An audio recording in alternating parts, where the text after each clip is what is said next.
नमस्कार आपण समस्त को टेस्ट विथ मोनालिसा चैनल को बहुत बहुत स्वागत। आज आम खूब अल्प समय बनी जाता अति स्वादिष्ट प्रसाद चूड़ा घसा बनइबा जहाँकि भी जेकोसी छोट बड़ पूजा पत्र या आशा करुँच आज वीडियो भल लगे। यदि भल लगे तो सब्सक्राइब करेंगे पाखे बेल आइकन को प्रेस करेंगे मो ना वीडियो नोटिफिकेशन पाइबे। तेज चलते स्टार्ट करवा आज रेसिपी।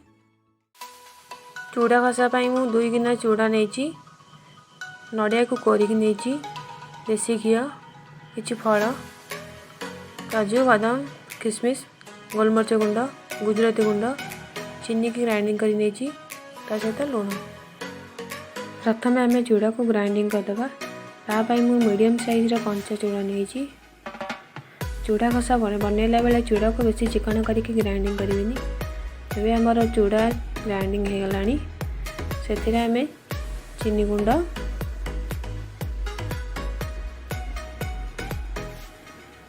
कोरा नड़िया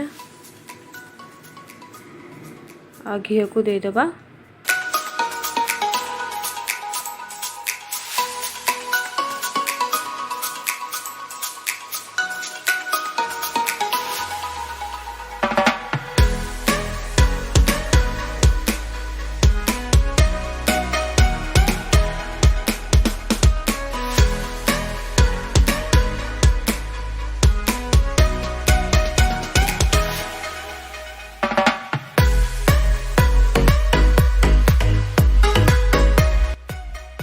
आउ तक आम एमती भल भाव हाथ में 2 हाथ में घसी घसिकी मिसेबा से ना है चूड़ा घसा।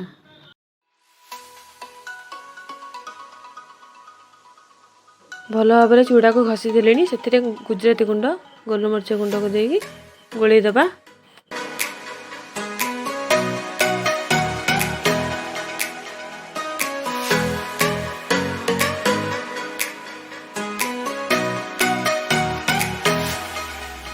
आउ से काजू किशमिश पिस्ता को देदबा आ गोटे पिंच लुण देदबा आ ताको भल भाव गोलई दबा। देखंतु केते कम समय रे अति सहज रे हमर चूड़ा घसा रेडी हो गलानी। ताको आमे गोटे गिन्ना को अधा बाहर करदबा।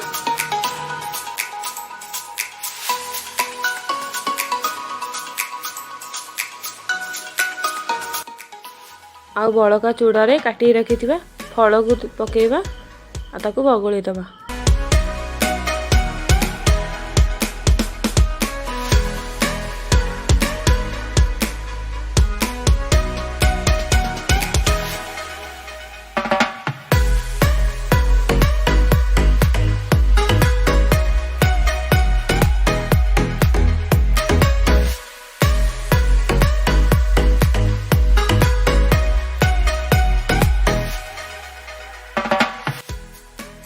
जदि आपण मानक मोर ये रेसिपीटी भल लगा ताले लाइक करेंगे कमेंट बॉक्स रे कमेंट करेंगे फ्रेंड रिलेटिव को शेयर करेंगे और सब्सक्राइब करने जमारे भूलिए। देखा नेक्स्ट वीडियो रे। धन्यवाद।